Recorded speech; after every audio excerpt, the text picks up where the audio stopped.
Hey everybody, it's Stock Picks by Tim, and I've got a workhorse video for you. Now, as you can see, we are on a nice run here. Seems like the market took their earnings positively, and I'm going to leave you guys with 15 minutes cut up of their earnings call. It is about an hour long, and I do suggest you listen to the whole thing yourself. I will leave you guys the screen. You can simply just come over here and click Earnings Webcast, and that'll leave you with the full earnings call. It is about an hour long. I cut it up into 15 minutes for you guys just to give you the main key points.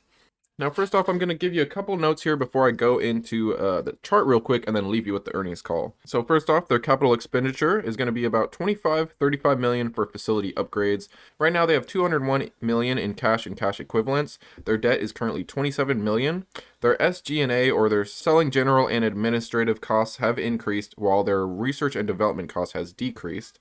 They sold entirely out of Lordstown in Q3 2021, as many of you know, and they are operating at a net loss of 401 million. So that is something to consider. And also another reason they're likely planning at the money equity program, meaning share dilution. So for you shareholders, I'm one as well. We are likely going to see some share dilution in 2022 just so they can build out more cash. And just like Workhorse's management says, this journey isn't for the faint of heart, So if you're already in it or you're planning to buy, you are going to need some patience with Workhorse. So this is going to likely be a few year investment for me. And like I have said before, I'm keeping it to a small percentage of my portfolio, but I'm going to let it play out for the long term. To me, I've already held for over a year, and I see no reason to sell now. We are just at this turning point. We have, I think, great management, and they are very conservative. As he said this also in this earnings call, that, he is conservative with his estimates as well as the rest of the team. So a couple of important things to note are they are going to be limiting their C1000 production. They're going to use the rest of their inventory on hand, and after that, they're actually likely going to scrap their C1000. And they do expect to sell 250 vehicles in 2022. There's going to be partially the C1000s and also the W750s, which they just announced that they're now in partnership with Green Power. So they have this deal going with them, which is great news. And now they also have two new truck chassis in development. They've got the W56, which will come in 3 wheelbase sizes, and the W34, of which the W34 is the low floor platform, and its production is expected in 2024. So that one's going to be a ways out. But while they're waiting for that, we do have the partnership with Green Power, so that's great. And one more thing, as for the drones, they did reach FAA approval, and they're at their final development phase for the drones. They were awarded contracts with USDA, and there's a little bit of details of that in the call as well. And that's basically it. I'm going to look over the chart real quick, and then we're going to leave you with the earnings call. Now, as you can see, we are in a nice ascending channel here. And you'll notice, though, the RSI is becoming a little bit overbought. We might likely come down a little bit. Maybe we'll end the day with a nice 5-6% gain. I think our move upwards has been pretty much priced in here, and I think we're going to come back down a little bit, but it is nice to see the candles are now bullish. We are holding over the 21, 13, and 8-day EMA. It seems like this earning call was well received, so that's great. And that's basically it for you guys. I'm going to leave you guys with the rest of the earnings call. Make sure you check the link below if you want to listen to the whole thing. I recommend you do so. But here's the key points. Good morning, everyone. We appreciate you taking the time to join us today and for your patience as we work to get our hands around the company and develop a viable business plan for Workhorse. It's now been 7 months since I joined the company. During that time, we have completed a deep dive review of every aspect of the business, taken significant action, and made difficult decisions to strengthen both the team and business foundations of the company. I am confident we are on the right path and believe strongly in our ability to pioneer the transition to zero-emission commercial vehicles. Let's jump right into how we executed on our priorities in Q4 and then review our future plans for the company. Turning to slide 6, on last quarter's earnings call, we laid out clear priorities for the fourth quarter. I'm pleased to say we accomplished the majority of these objectives, with a little bit more work to do on our 2023 and 2024 business plans. We accomplished a lot. 1, we built out our executive leadership team. 2, we significantly enhanced our engineering and technical expertise. 3, we opened a new technical center in Wixom, Michigan. 4, we stabilized and strengthened our financial position. And 5, we finalized our 2022 budget. Most importantly, we have developed a revised and executable strategic product portfolio roadmap for our future electric-powered delivery van and truck offerings, which includes developing 2 new truck chassis platforms that we'll lay out in today's presentation. Moving on to slide 7. Each of the priorities we executed on in Q4 are a deliberate part of our 3-year business plan to stabilize, profitably grow, and create shareholder value here at Workhorse. We made progress on several initiatives across our six P's: people, products, processes, partners, politics, and profits. Getting the right people on the team establishes the foundation for our future success. We are largely complete in filling critical open leadership positions with highly capable and proven industry veterans. We continue to believe that long-term value creation comes by following a series of successive and deliberate steps taken to build a business. You cannot skip any step in the process or avoid the hard work required to move across each level to achieve success. Here at Workhorse, we are taking the necessary steps to transition the company from our historical roots as a prototype technology startup into a full-blown commercial vehicle OEM. After a costly misstep with the C1000, our journey is underway, and over the next 3 years, I expect we can and we will accomplish all of our key business objectives. Our journey will not be easy, nor for the faint of heart. It will require us to stay focused on our customers and serve them with industry-leading technology, make decisions about what is core and what is not core long-term, to develop and implement common lean systems, and then profitably grow the business. Along the way, we should benefit from strong industry fundamentals and tailwinds, driving the transition from ICE to EV-powered vehicles in our sector. We are confident that relentless and focused execution across each step will help Workhorse emerge successful and create long-term value for our shareholders and other stakeholders. Not every startup will survive the shakeout that will occur in the nascent commercial EV vehicle sector. Those who execute successfully will emerge as the winners. Kerry Rorath joined as CHRO, and Brad Hartzell joined as VP of Manufacturing Services in February. Both are accomplished auto industry veterans. In addition, Ben Drake joined as the VP of Government Affairs in January after serving as a Department of Defense leader for energy resiliency policy and experience as a professional Senate Energy Policy staff member. We are in the process of transferring, acquiring, and installing full vehicle and component testing equipment in Wkhs with a target to be fully operational there in Q3 of this year. During April 2022, we plan to consolidate and relocate our headquarters together with our advanced technology team here in Sharonville, Ohio. This will help us improve efficiency and teamwork between product engineering, purchasing, manufacturing engineering, quality, and production planning. During our last call in November, I mentioned our plan to create a world-class manufacturing complex in Union City, Indiana. This transformation is well underway, and our plant staff is working hard to be ready for the start of production in Q3 of this year, and I know they will be. With our organization strengthened and our operational complex revival underway, for the past few months, we turned our attention to our most significant deliverable in Q4. Our team has developed a revised strategic product portfolio roadmap to deliver a family of electric commercial vehicles across a Class 3 through Class 6 segments. This is not some PowerPoint exercise. It's a realistic and achievable plan to deliver the types of vehicles that our customers and the markets we serve are asking for in the last mile delivery segment as we make the shift to electrification, what I call the customer and market-driven technology and products. Our new product portfolio roadmap includes getting existing C1000s repaired and back on the road. We have decided to limit the overall production of the C1000 model, and I will explain our decision in a moment.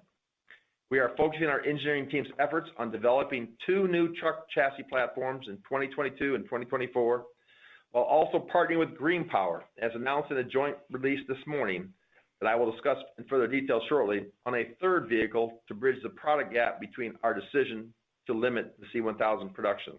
Moving to slide 11. Let me provide you more details on our future plans for the C1000.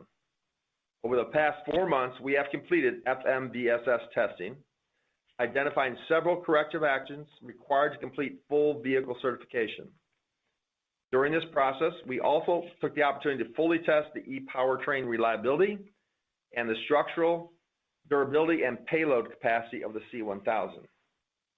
We identified several necessary corrective actions required to provide a safe, reliable vehicle to our customers.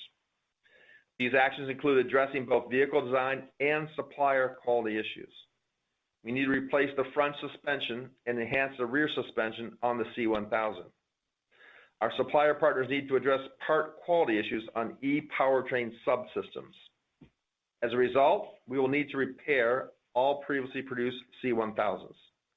After completing these repairs, we will only build an additional 50 to 75 C1000s by the year end using existing on-hand inventory. We do have firm purchase orders for all C1000 vehicles that we will repair and build in 2022. Long term, we have determined that the combination of a limited payload capacity and unsustainable bill of materials costs make the C1000 economically unviable, and as a result, we will not move forward with full volume production. This is a significant and costly setback for us here at Workhorse. We will take the painful lessons learned from our C1000 experience, combine them with extensive and positive field data from our 300 plus eGen vehicles still in service in the field, and apply them to our next generation of vehicles. We will, of course, continue to provide service and parts to customers for both eGen and C1000 vehicles on the road today. Lastly, turning to slide 13, is the W750, which will serve to bridge the gap between the C1000 product and future production of the W56 and W34 platforms. Workhorse has signed a strategic supplier agreement with Green Power Motor Company that demonstrates the value we provide as a strategic partner. Under the agreement, we will take delivery of up to 1,500 chassis from Green Power, complete the manufacturing process at Union City, and deliver both cab chassis and finished step vans to customers in the United States and Canada, beginning in the third quarter of 2022 and throughout 2023. The W750 is a Class 4 vehicle that is both FMVSS and CMVSS certified, has up to 150 miles of all-electric range, a payload capacity of 5,000 pounds, as well as standard 60 kilowatt DC fast charging and optional 60 kilowatt wireless charging capabilities. We look forward to collaborating with Green Power and delivering the first trucks and vans from our Union City plant later this year. We have shared our revised product portfolio plans in person with our two largest customers, who came to Union City to test drive the 750 and review our C1000 test results. Based on their feedback, we are confident we can sell all of our C1000s by year end.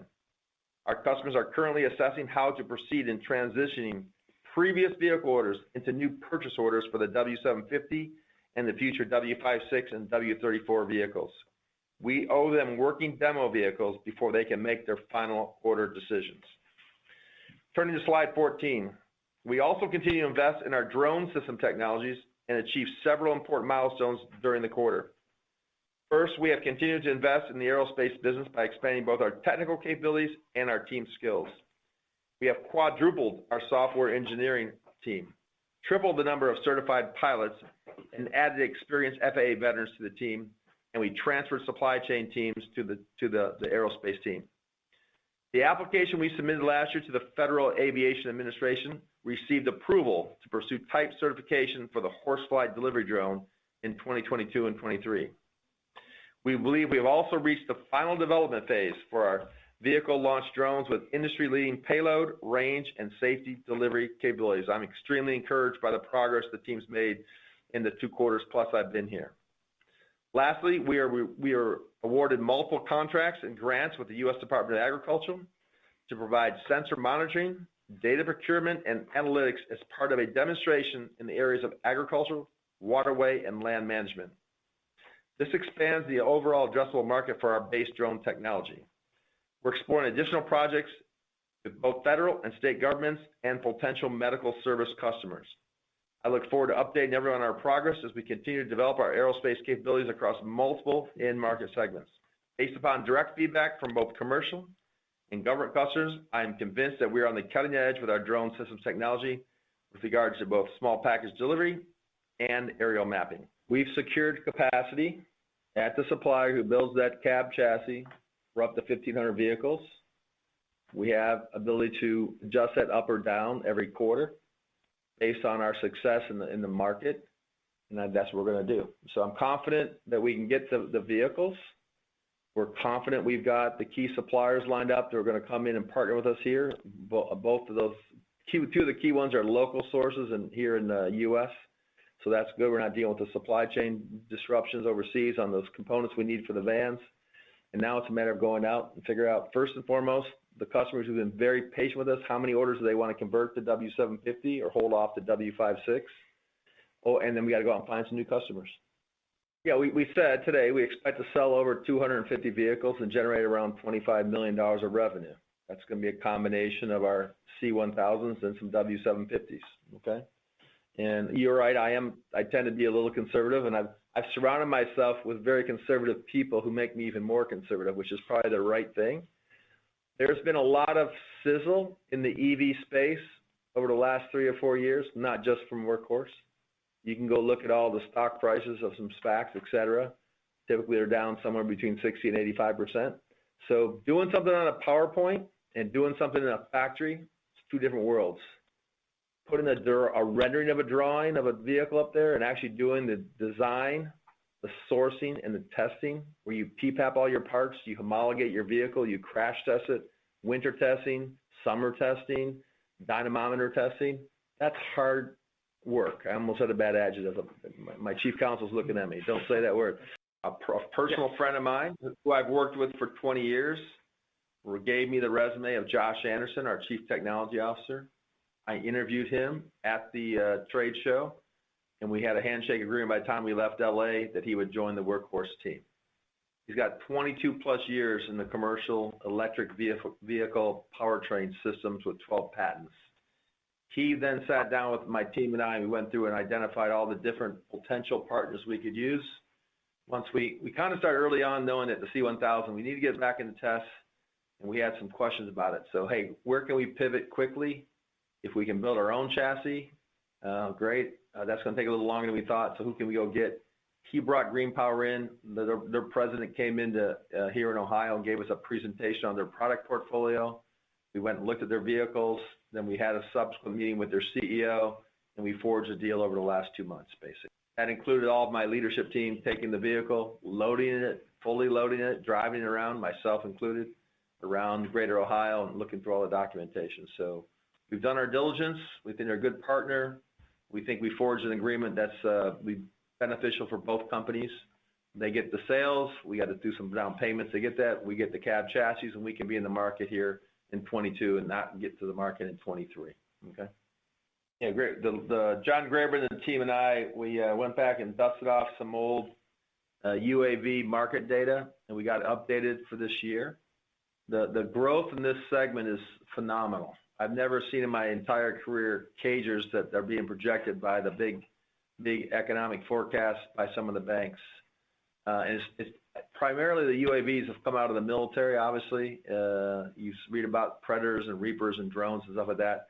And now they're taking some of that technology and bringing it to the commercial space. Explosion of growth on small drones for cameras and photography and that kind of stuff like that. And now we're going through the transition, how we actually apply that technology in the commercial space, okay? So we still feel like we're in lead, and our customer told us that. We're the only ones they're working with for a vehicle-launched drone. They've given them specific engineering specifications. We got a sheet of almost 3 pages the first month I was here, and we think we're on track to have those design specifications met under testing by sometime this third quarter or fourth quarter this year. If so, then we can break that nut there and go forward. And as part of our discussion, as we read all the data, hey, where else can we use our drone technology? The controls logic, the stability, it's a very robust drone. You know, I think it weighs less than 25 pounds, and we can carry a 10-pound package and deliver a 10-pound package. And we can put it on a tether down and tether it back up. Nobody else is doing that right now, so that we know of right now, right? So we think that's an opportunity for us to differentiate ourselves. So we've thrown a couple of camera systems and LiDAR systems underneath the drones and gone out and done some work and got some nice grants from the government. And guess what? The feedback we have from the customer after our first tests were very positive. They want to do some more. So we've got a second grant now. So, you know, national parks, large ranches, waterways, agricultural areas, you know, where farmers have to take a 4x4 or ATV or a horse to go check things, you know. You can now do it with a drone at 100 miles an hour with a radar detection type systems that can look at things on the ground. So